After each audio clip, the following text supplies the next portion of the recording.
Film বিরতির পর মৃতের নাম মনোজ কুমার রায়। আসানসোল ডিভিশনের রেলের টিকিট পরীক্ষক ছিলেন তিনি।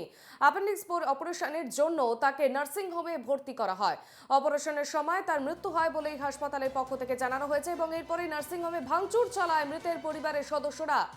আসানসোল দক্ষিণ থানার পুলিশ পরিস্থিতি নিয়ন্ত্রণে আনে। আসানসোলের নার্সিং হোমে ধুন্ধুমার পরিস্থিতি এবং অ্যাপেন্ডিক্স অপারেশনের জন্য রেলের টিকিট পরীক্ষক যিনি ছিলেন এবং নার্সিং হোমে তাকে ভর্তি করা হয় এবং অপারেশনের সময় তার মৃত্যু হয়, এমনটাই হাসপাতাল সূত্রে জানানো যাচ্ছে। হাসপাতালের নার্সিং হোমে ধুন্ধুমার পরিস্থিতি এবং মৃতের নাম মনোজ কুমার রায় এবং আসানসোল ডিভিশনের রেলের টিকিট পরীক্ষক ছিলেন তিনি। অ্যাপেন্ডিক্স অপারেশনের জন্য তাকে নার্সিং হোমে ভর্তি করা হয়।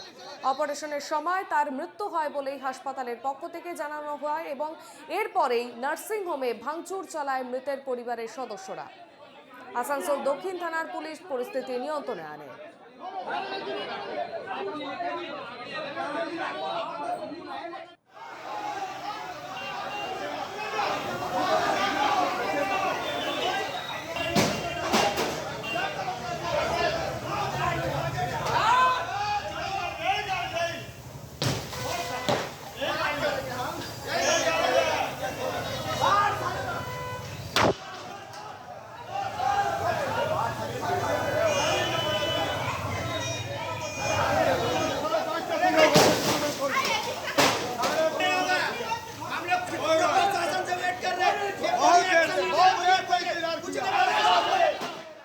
আসানসোলের অপারেশনে ধুন্ধুমার পরিস্থিতি এবং অপারেশনের সময় রোগীর মৃত্যুকে ঘিরে এবার সেখানে নার্সিং হোমে ভাঙচুর চালায় মৃতের পরিবারের সদস্যরা।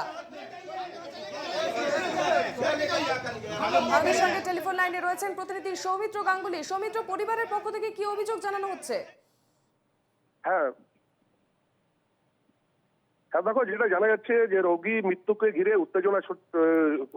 উত্তেজনা ছড়িয়েছে আসানসোল দক্ষিণ থানা হিলভিউ এলাকার একটা বেসরকারি যে নার্সিং হোম রয়েছে, সেখানে অ্যাপেন্ডিক্স অপারেশনের নামে অপারেশনের জন্য এক রোগীকে ভর্তি করা হয়েছিল এবং অপারেশনের পর সেই রোগীর মৃত্যু হয়।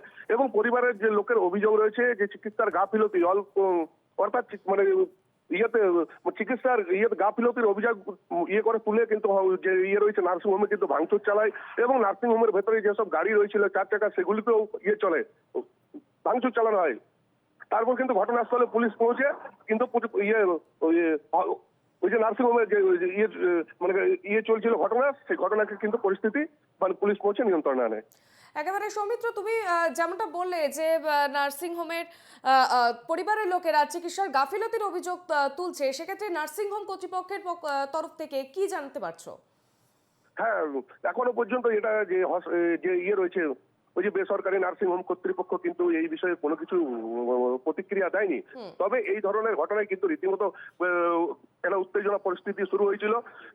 সেইখানে কিন্তু ঘটনাস্থলে কিন্তু আসানসোল দক্ষিণ থানার পুলিশ পৌঁছে কিন্তু করেছে, পরিস্থিতি নিয়ন্ত্রণে এনেছে। একেবারে ধন্যবাদ সৌমিত্র।